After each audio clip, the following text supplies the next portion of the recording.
months ago at my church, Liberty Hill. But it's still, it's just so exciting. So if we could just open with prayer, that'd be awesome. Dear Lord, I come to you a humble, broken person in need of your love and forgiveness. I pray this story will speak to those listening and offer hope to them. In your name I pray. Amen. Amen. Yeah. Even though I am quite loud.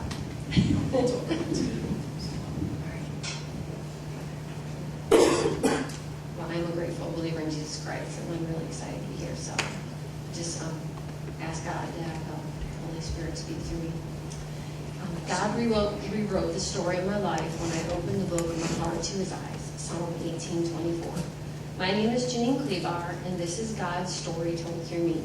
I am a believer who struggles with anxiety, control, perfectionism, people-pleasing, codependence, and enabling.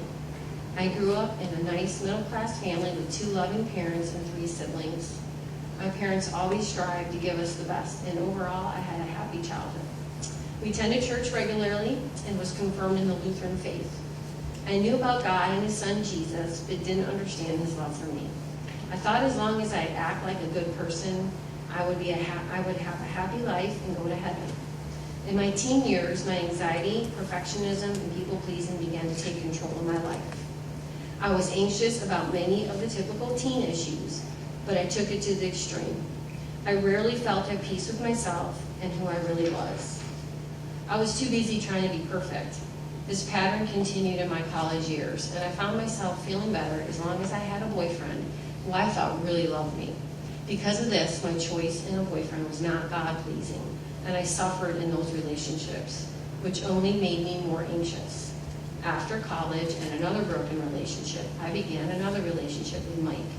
We had everything in common, and we quickly fell in love. After a year of bliss, Mike asked me to marry him on a beautiful April morning in 1992.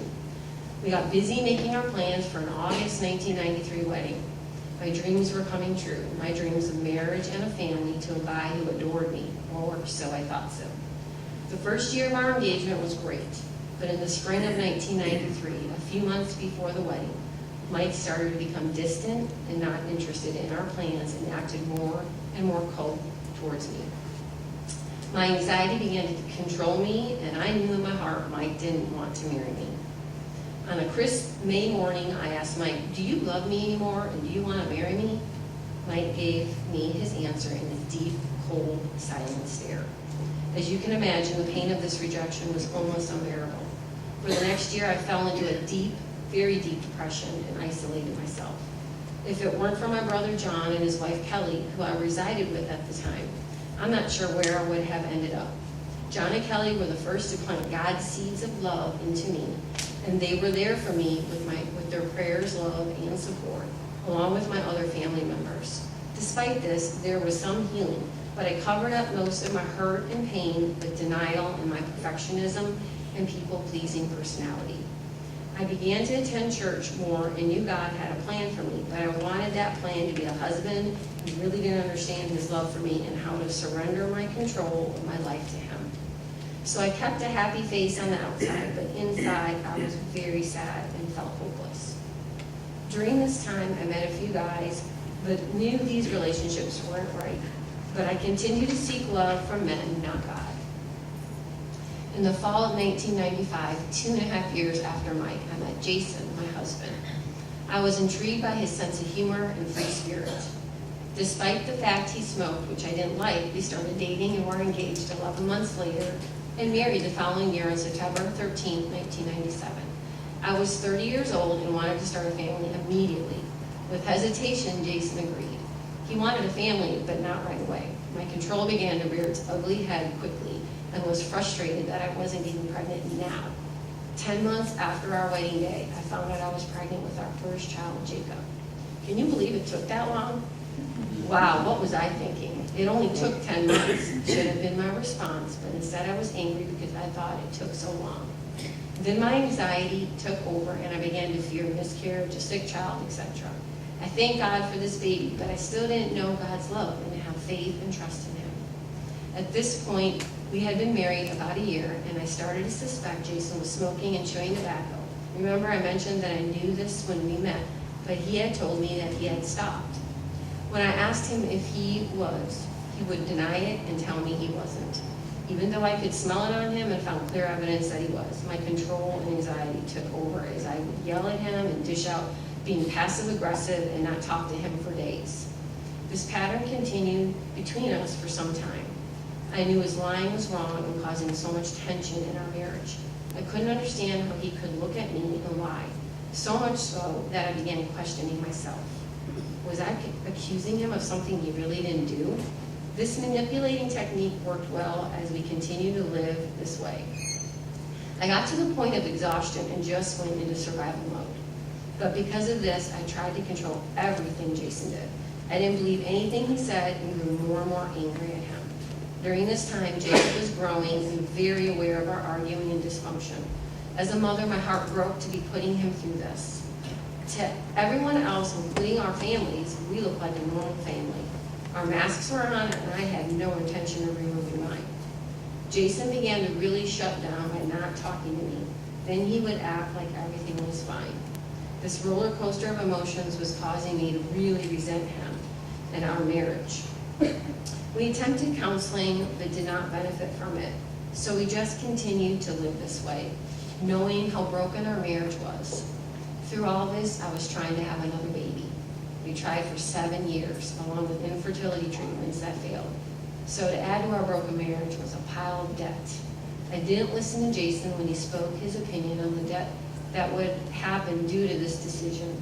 I just knew God wouldn't let me down. It was way too expensive for that to happen. As we traveled through this uncertain journey, I never asked for God's will or peace. I just relied on me, and I never felt good about what I was doing. I sunk deeper into a pit of despair and felt so hopeless. I couldn't understand why God didn't want us to have another baby. I tried to understand that he had a plan, but I didn't like his plan. I wanted my plan. I was so thankful we had Jacob and accept that he would be my only child. Jacob wanted a sibling and would ask why he didn't have a brother or sister. That was not easy telling a 4-year-old he would be alone.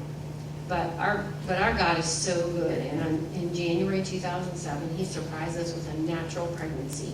And on September 27, 2007, he gave us Ian. I was so thankful that God gave us this unexpected gift, even in our destructive marriage. I showed my gratitude to our God, but Jason and I were unequally yoked, and we didn't share in our joy. He didn't share in our joy the same way. In 2008, another attack on our family came.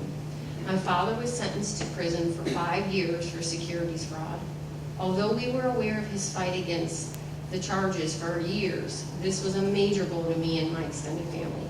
I needed my husband more than ever during this time, but he was very distant and he was fighting his own demons. But the real downward spiral began in April 2009 when Jason was laid off and the entire economy was crumbling. Then in June, I was laid off from my teaching position. Now we were both without an income. It was truly one of our darkest times. Thankfully, I got another teaching position in the fall, but my income alone was not nearly enough to sustain us. As the months passed, Jason sank deeper and deeper into a severe depression and even gave up looking for a job. He was hopeless and broken and without Christ. He was lying and now addicted. His addiction to illegally downloading music spun out of control, and he consumed himself in his activities and neglected me and the boys. I was carrying the load of work and trying to take care of my boys as the bills started to pile up and still no job for Jason. Big decisions needed to be made now, or we would be facing foreclosure along with other unpaid debt and bills. When I would approach Jason about this, he would either go into a fit of anger or completely shut down and not talk to me about it. So I took it upon my shoulders and made a decision to short sale our home and move in with my mom. I was so scared and hurting so badly, but knew God would take care of us. I drew closer to him and really wanted to trust him. Little by little, I was beginning to let go of my control and wanted this for Jason. But he now had fallen into a severe depression and was showing signs of bipolar disorder with up and down mood swings. As angry as I was at Jason, I knew he was suffering and loved him. Another attempt to fix things happened in December 2009 as we went to another counselor, this time a Christian counselor. Jason was totally shut down to God's love, so we got nowhere fast with counseling. His behavior and attitude became unbearable for me. So in February 2010, I asked Jason to leave. He did, but we were only separated for 2 weeks.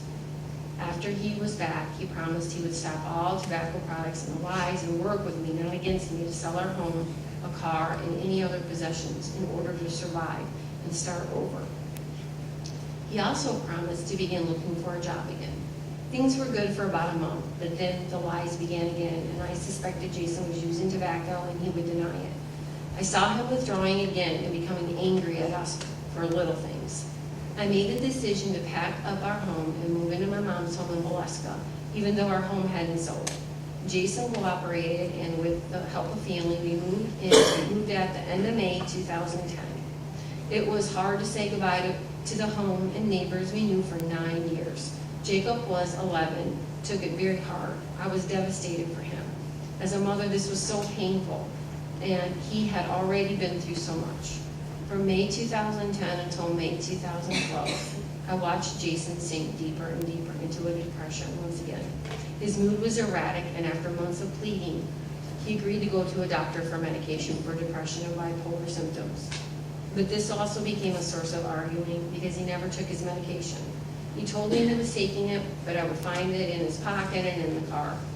In April 2011, we were more financially stable to move into our own apartment. The distance of living in Valeska had taken its toll. 1 month into living in our apartment, I asked Jason to leave. I couldn't take the lies and him not taking his medication anymore. A week later, I filed for divorce and told myself I would not look back. I would rather be a single mom than live with a man who was so lost and didn't even recognize it. This was my bottom. Even though I was scared, I trusted Jesus, my Savior, to turn my pain into purpose and my miseries into ministry. By God's grace and mercy, our pastor told Jason about Celebrate Recovery, and he went. At first, I was very skeptical of Jason's commitment to Christ and CR. A month later, he invited me to go, but I said, no, you need to go, not me. Jason never bothered me, but he told me how awesome it was and that if I ever changed my mind, he would go with me. So I began to pray about this and where God was leading me. Jason had told me that he spoke to Debbie from CR about us and our situation, and that she was more than happy to speak with me about CR and how it changed her life. Well, that sounded good, but I was still bitter and angry at Jason and not ready to talk to anyone. I did, however, grow closer to Christ through my quiet times and studies.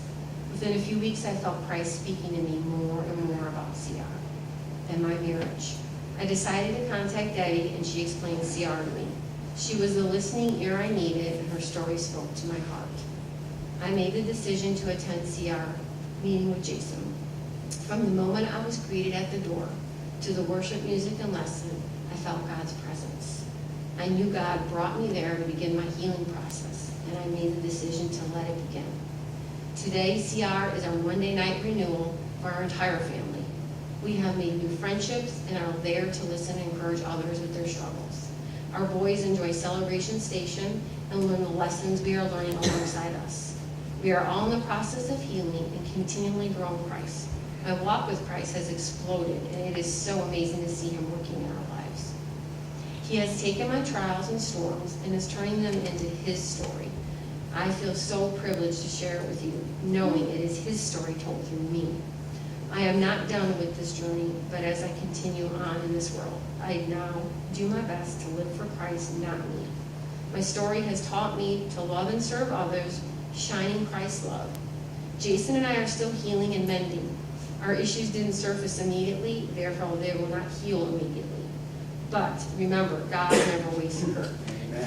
Also, God has given all of us a mission, and you can be sure you'll run into delays, difficulties, and detours, and dead ends along the way. Never give up on your dream. For me, that was my marriage. God is in control, and I haven't read the final chapter of my life. God's already written it, but I haven't read it yet. I will close with these Bible scriptures. Romans 8:28 states, and we know that for those who know God, all things work together for good. but for those who are called according to his purpose. And God is always on the alert, constantly on the lookout for people who are totally committed to him. 2 Chronicles 16:9. Both of these verses speak to me and tell me that God has my marriage already worked out, and that I need to stay committed to it for God, Jason, and my boys. Thank you for allowing me to share God's story.